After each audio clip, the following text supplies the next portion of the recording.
United boys welcome back to the channel. दोस्तों, Leicester City और United का game 3-0 की विक्ट्री, मजा ही आ गया देख के। और कुछ परफॉर्मेंसेस तो ऐसी थी जिनके बारे में डिस्कशन करे बिना आप आगे बढ़ ही नहीं सकते। हम बात करेंगे ब्रूनो फर्नांडिस की, अलेहांड्रो गर्नाचो की, रासमस होयलैंड की, कुछ कंसर्न्स की भी, एरिक्सन और आपका लिंडेलॉफ की शेप में। साथ ही साथ भाई एडन हेवन के बारे में डिस्कशन बिल्कुल बनती है। हम बात करेंगे 18th बर्थडे गिफ्ट मिला है हैरी अमास को, और कुछ प्लेयर्स वापस आ रहे हैं जो बहुत पॉजिटिव न्यूज है आपके लिए। साथ ही साथ किसको नहीं अच्छे लगते ट्रांसफर रूमर्स। दोस्तों, जेडन सांचो है आज, फ्रैंकी डियोंग है, अलेहांड्रो गर्नाचो जा सकता है यूनाइटेड छोड़ के। और यूनाइटेड ने डिस्कशन स्टार्ट करी है एक एजेंट के साथ जो बहुत इंटरेस्टिंग लगेगी आपको। और अगर ये वीडियो आपको ठीक लगे, मेरा एफर्ट सही लगे, तो प्लीज लाइक कर देना वीडियो को, चैनल को सब्सक्राइब कर लेना और कमेंट करके अपने थॉट्स जरूर बताना। ये आपका सपोर्ट होगा इस छोटे से चैनल को। सो दोस्तों स्टार्ट करते हैं। 43 शॉट्स इन 2 गेम्स। मुझे पता है पिछले दोनों गेम रियल सोसिएडाड और लेस्टर के अगेंस्ट है, जो बहुत डिफिकल्ट ओपोनेंट्स नहीं हैं, बट स्टिल ये टीम वो टीम है जिसके साथ चांसेस ही क्रिएट देखने को नहीं मिल रहे थे। भाई चांस ही क्रिएट नहीं करते थे, शॉट्स ही नहीं मारते थे। अब 43 शॉट्स इन लास्ट 2 गेम्स। मैं चाहता हूं बस एक ये इंप्रूवमेंट चलती रहे, आगे बढ़ती रहे। मुझे पता है बड़ी टीम्स के अगेंस्ट हम ऐसा कुछ नहीं कर सकते इस टाइम पे, बट आई होप जो इंप्रूवमेंट दिखाई दे रही है फाइनल थर्ड में, कुछ प्लेयर्स आपस में पासिंग कर पा रहे हैं, अनसेल्फिश प्ले, एफर्ट जो मेरे को दिखाई दे रहा है, विच आई रियली अप्रिशिएट, ये बस ऐसे ही कॉन्टिन्यूड इंप्रूवमेंट की तरफ बढ़ता रहे। दोस्तों, इंप्रूवमेंट की तरफ बात करें तो हमें रासमस होयलैंड से बिल्कुल स्टार्ट करना चाहिए दोस्तों, क्योंकि वो बंदा ऐसा है जिसने दिसंबर के बाद कोई गोल नहीं मारा था। हमारी टीम का इकलौता स्ट्राइकर है और उस पे कितना प्रेशर है और उसकी कैसी परफॉर्मेंसेस हैं आप जानते हो। He was so close to scoring in few games, but today he scored, he finally scored. Bruno Fernandes की थ्रू बॉल जिस पे वो लकीली उसके हाथ में आ गई, क्योंकि डिफेंडर से लेस्टर सिटी के मिस हो गई थी और रासमस होयलैंड ने बरी किया chance. It was so much for him to do still, but उसने बहुत अमेजिंग फिनिश करी and I was so happy for him. It was a relief. Maybe this trigger was for next for more goals to flow for him. I just want him to be in the top notch form भाई, क्योंकि इसका form में रहना, इसके goal score करना हमारे को Europa जिता सकता है, क्योंकि ये यूरोपियन कंपटीशन में जब से आया है तब से हमारे लिए काफ़ी फ्रूटफुल प्लेयर रहा है। अलेहांड्रो गर्नाचो भी बहुत फ्रूटफुल प्लेयर रहा है हमारे लिए पिछले 2 सीजन में। इस सीजन उसने नवंबर के बाद से गोल नहीं मारा और इस गेम में भाई उसने 2 गोल मार दिए। पहला तो ऑफसाइड हो गया जो रासमस होयलैंड ने ही असिस्ट किया था, बट दूसरा गोल उसको वापस मिल गया ब्रूनो फर्नांडिस के पास से। वापस कौन करता है भाई असिस्ट, कौन मारता है goal? Bruno Bruno Bruno. So Alejandro Garnacho की परफॉर्मेंसेस भी मेरे को काफ़ी इंप्रूव लग रही हैं। एमरिम ने भी बोला है अलेहांड्रो गर्नाचो के बारे में कि उसका डिफेंसिव वर्क रेट टीम के लिए बहुत अच्छा होता जा रहा है, काफ़ी मेहनत करता है, वो दोनों साइड खेलता है। अब काफ़ी बिल्कुल जैसा रूबेन एमरिम चाह रहा है वैसा खेल रहा है, और आपको देख के भी गेम में लग रहा होगा there is considerable change in Alejandro Garnacho's game, क्योंकि वो अब टीम के लिए ऐसा लगता है खेलता है, बहुत कम सेल्फिश मेरे को दिखाई देता है और काफ़ी सारे पासेस पुट टुगेदर करता है, मेहनत बहुत करता है। तो I am really loving Rasmus Hojlund Garnacho getting on the score sheet, because this is very important. And who is more important than Bruno Fernandes? No one भाई। He was clearly the man of the match. 2 assist, 1 goal last में अपना जो उसने मारा है, मजा ही आ गया भाई देख के। बहुत ही अब कैप्टन वाली परफॉर्मेंस भाई। एक सेकंड, ये हीट मैप देखो पिछले 6 गेम का, जहां वो हर जगह है पिछले 6 गेम्स में, और उससे पुराने भी आप देखोगे ऐसा ही दिखेगा, क्योंकि he is a relentless runner and he gives everything on the pitch for this United badge. और मैं एक ही बात कहूंगा रॉय कीन से, भाई शट अप यार, शट अप। ब्रूनो के बारे में कुछ मत बोला करो, ही इज माई लीडर। दोस्तों, एरिक्सन के बारे में भी बात कर लेते हैं, क्योंकि उसका गेम मैंने कभी भी इतना गंदा नहीं देखा। मैं मानता हूं मेरे को उससे कोई उम्मीद नहीं है कि भाई तू उगाटे की तरह रनिंग करेगा या तू डीलिट की तरह टैकल मारेगा या एवर बहुत ही ज़्यादा इंटेंसिटी से खेलेगा, आई नो। बट एक चीज़ मैं मानता हूं कि एरिक्सन से बढ़िया बॉल को कंट्रोल में रख के और बॉल चलाने वाला प्लेयर इस पूरे यूनाइटेड स्क्वाड में कोई नहीं है। मैं आई थिंक एरिक्सन को सबसे ऊपर मानता हूं इस चीज़ में। बट उसकी जो पासिंग की क्वालिटी थी, specially in first half, that was horrible से भी बेकार। इतने सारे इंपॉर्टेंट चांसेस थे, ट्रांजिशंस थी जहाँ पे आपके एरिक्सन ने बॉल लूज करी और हमने कोई एडवांटेज नहीं लिया, वरना फर्स्ट हाफ में ही हमारी काफ़ी अच्छी लीड हो सकती थी। But I just hope it was a one off, because Eriksen आगे आने वाले कुछ गेम्स भी खेलेगा. आई जस्ट होप उसकी परफॉर्मेंसेज जब वो उसको कॉल किया जाए तब इससे तो बेटर हो, क्योंकि आज तो देखा नहीं जा रहा था भाई एरिक्सन क्या खेल रहा था. और एक बंदे को तो देख के मेरा बस बीपी बढ़ता है, मुझे समझ नहीं आता हम क्या कर रहे हैं इसके साथ. मुझे पता है ये सीज़न के एंड में जाने वाला है, लिंडेलॉफ नाम है इस प्राणी का, बट इसकी डिफेंडिंग देख के मेरे ना सही में माइग्रेन हो जाता है, दिमाग में बहुत दर्द होता है. भाई ये क्या प्लेयर है भाई, कितनी बार इसको नचाया है, रुलाया है, लेटाया है लेस्टर सिटी जैसी टीम के प्लेयर्स ने. भाई ये बिल्कुल कोप अप नहीं कर सकता, ना ये टर्न ले पाता है, ना ये स्पीड है इसमें, और बैलेंस खड़ा नहीं हो पा रहा. ऐसा लग रहा है दर्दनाक था भाई, दर्दनाक था. इसको रिटायरमेंट दिला दो, बेनफिका अभी भेज दो, फ्री में भेज दो, कुछ कर दो, बिकॉज ये बिल्कुल खेलने लायक नहीं है भाई, खेलने लायक नहीं है यूनाइटेड की जर्सी में या ईपीएल में किसी भी टीम के लिए. He was really very bad भाई. एक प्लेयर जो मैं आपको बता रहा हूँ बहुत ही मेरे को बढ़िया लगा गेम में, वो था आपका हैरी अमास. मैं आऊँगा एडन हेवन पे, बट हैरी अमास की बात कर लेते हैं. 18th बर्थडे लॉन्डे का, और उसको मिल गया उसका debut which was great to see, और बहुत अच्छा था देखना जिस तरीके से वो अटैकिंग थर्ड में जाता है, जिस तरीके से वो गोइंग फॉरवर्ड प्लेयर है भाई. उसका नेचुरल गेम है, कितना प्यारा उसका लेफ्ट फुटेड क्रॉस है. आई जस्ट होप उसका फिजिकल गेम भी डेवलप हो, क्योंकि मेरे को हल्की सी तो झनक दिखाई दी कि उसका फिजिकल उतना स्ट्रांग नहीं है. And of course he is 18, he is just going to grow.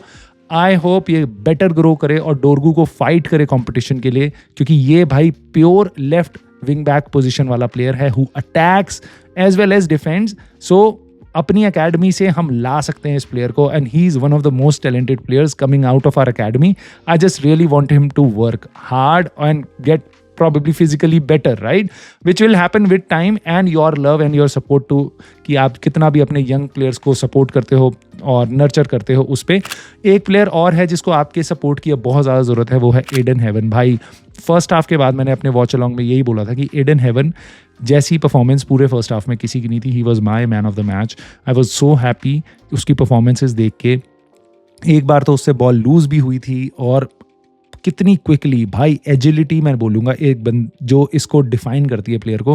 He so quick of the feet, बहुत ही काम रहता है. उसके अलावा फिजिकल स्ट्रेंथ भी मेरे को दिखाई दे रही है. स्पीड तो इस लड़के की अच्छी है ही.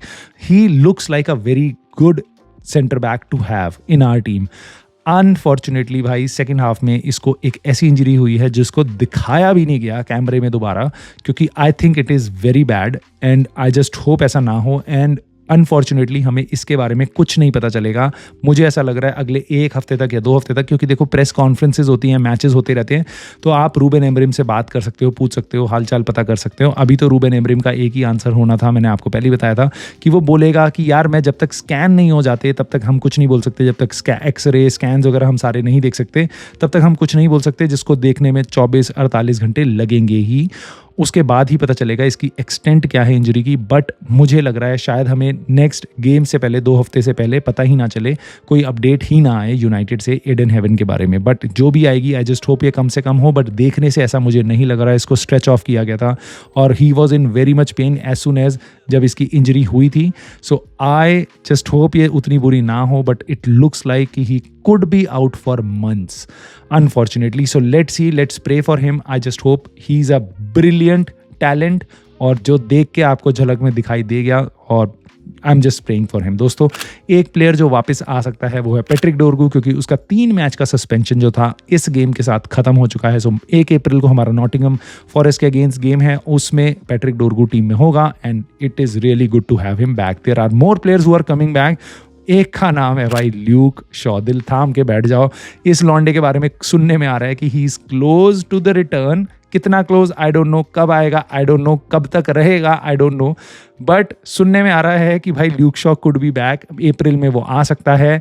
Let's keep our fingers crossed. April तक जाने में अभी 15 दिन बचे हैं. क्या होगा ल्यूक शॉ का. मेसन माउंट स्क्वाड में आ गया विच वॉज ग्रेट.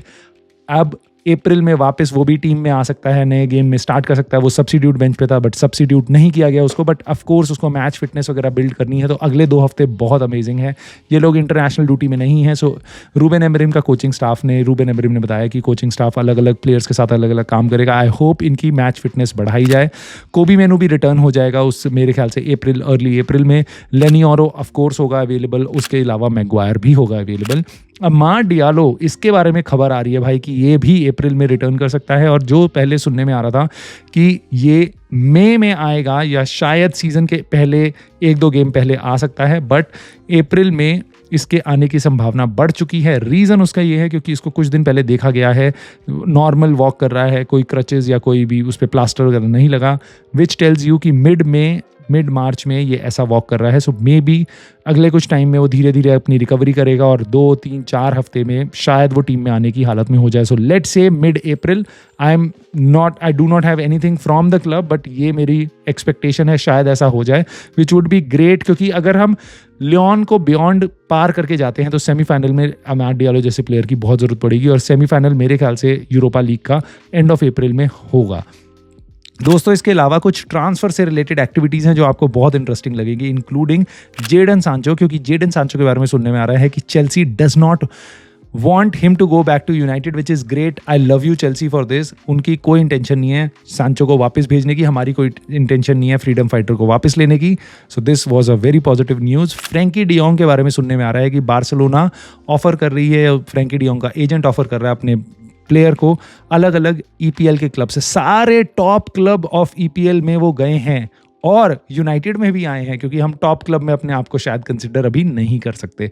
सो मैं अलग से ही नाम लेता हूँ यूनाइटेड का। सिटी, आर्सेनल, लिवरपूल और यूनाइटेड, सारे बड़े क्लब्स के साथ इसको लिंक किया जा रहा है। और मेरे ख्याल से अब क्या हो रहा है, बार्सिलोना शायद इसके इतने बड़े वेजेस में उसको नया कॉन्ट्रैक्ट नहीं देना चाहती, और इसका सीज़न अगले में इसका कॉन्ट्रैक्ट खत्म हो रहा है 2026 में। सो अगर बार्सिलोना को इस प्लेयर को फ्री में नहीं जाने देना तो उनको इसी हफ्ते बेचना पड़ेगा, इसी सीजन के एंड में उसको बेचना पड़ेगा। सो लेट्स सी क्या होता है। गर्नाचो के रूमर्स आ रहे हैं, एटलेटिको मैड्रिड जा सकता है वापस, और अगर ऐसा होगा भाई तो आई एम टेलिंग यू, आपको कैसा लगा है? एंटनी गया है तो कि बाहर जाके तो अच्छा खेल रहा है, रैशफोर्ड गया बाहर जाके अच्छा खेल रहा है, मेसन ग्रीनवुड बाहर जाके अच्छा खेल रहा है, सब अच्छा खेल रहे हैं। Wait until Garnacho goes to Atletico Madrid and then you will realize what a talent we have in our hands. जब वो Atletico Madrid अगर गलती से चला गया ना भाई, आग लगा देगा वो लौंडा, क्योंकि बहुत ही टैलेंटेड है और Atletico Madrid की टीम बहुत सॉलिड है भाई। यूलियन अल्वारेज से भी ऊपर मेरे को लगता है उसका टैलेंट है गर्नाचो का, और इस टाइम पे Julian Alvarez Manchester city regret कर रही है उसको बेच के। रूमर्स आ रहे हैं 70 बिलियन में अलेहांड्रो गर्नाचो को बेचा जा सकता है, which I think we should not do, because उसको आप रिप्लेस नहीं कर सकते वापस 70 मिलियन में। सो आई थिंक यूनाइटेड को ये नहीं करना चाहिए, बट अगेन रूमर्स हैं, कितने ट्रू हैं कितने नहीं हैं हमें नहीं पता, बट इतना पता है कि Atletico Madrid are serious about Garnacho, they really want Garnacho, और आगे देखते हैं क्या होगा इसमें, कैसे चीज़ें डेवलप करेंगी। अब लास्टली दोस्तों एक सेक्शन है जिसमें मैं बताऊंगा आपको कि मैनचेस्टर यूनाइटेड एक स्पेनिश एजेंट हेवियर गैरिडो से मिले हैं इंग्लैंड में, ये खबर आ रही है, और वो एजेंट जो है वो रिप्रेजेंट करता है किन किन कुछ प्लेयर्स के नाम मैं आपको बताता हूँ। पीएसजी का ली कैंग, उसके अलावा रियल बेटिस का एब्डे, वेलेंसिया का जावी गुएरा, और बार्सिलोना का इनाकी पेन्या, और रियल मैड्रिड का जीसस फोर्टिया। सो इन सब के अलावा भी उसके पास काफ़ी सारे प्लेयर्स हैं। हो सकता है कोई यंग टैलेंट हो जिसको हम जो लाइमलाइट में ज़्यादा ना हो, जिसको जेवियर गरीडो रिप्रेजेंट करता है और यूनाइटेड उसमें इंटरेस्टेड हो, वी डोंट नो, बट ये सुनने में आया है कि यूनाइटेड उस स्पेनिश एजेंट के साथ बात कर रही है। लेट्स सी क्या होता है, किसके बारे में खबरें आती हैं, कौन से एजेंट के साथ, इसके एजेंट के साथ कौन से प्लेयर के साथ हमें लिंक किया जाता है, वो आने वाले टाइम में पता चलेगा। सो आपको क्या करना है, आपको इस वीडियो को तो लाइक करना है क्योंकि आपको पसंद आई होगी, और सब्सक्राइब करना है चैनल को ताकि आप कोई कॉन्टेंट मिस ना करो, और मुझे कॉमेंट करके ना अपने थॉट ज़रूर बताना भाई, जेडन सांचो पे, फ्रैंकी डियोंग पे, गर्नाचो पे, साथ ही साथ भाई एडन हेवन, और जो गेम में जो गोल्स पड़े हैं, 3-0 की विक्ट्री आपकी, गलेआंड्रो गर्नाचो, होयलैंड, ब्रूनो, इन सब के बारे में भाई मुझे अपने थॉट ज़रूर बताना। I look forward to it and I will see you soon in the very next video.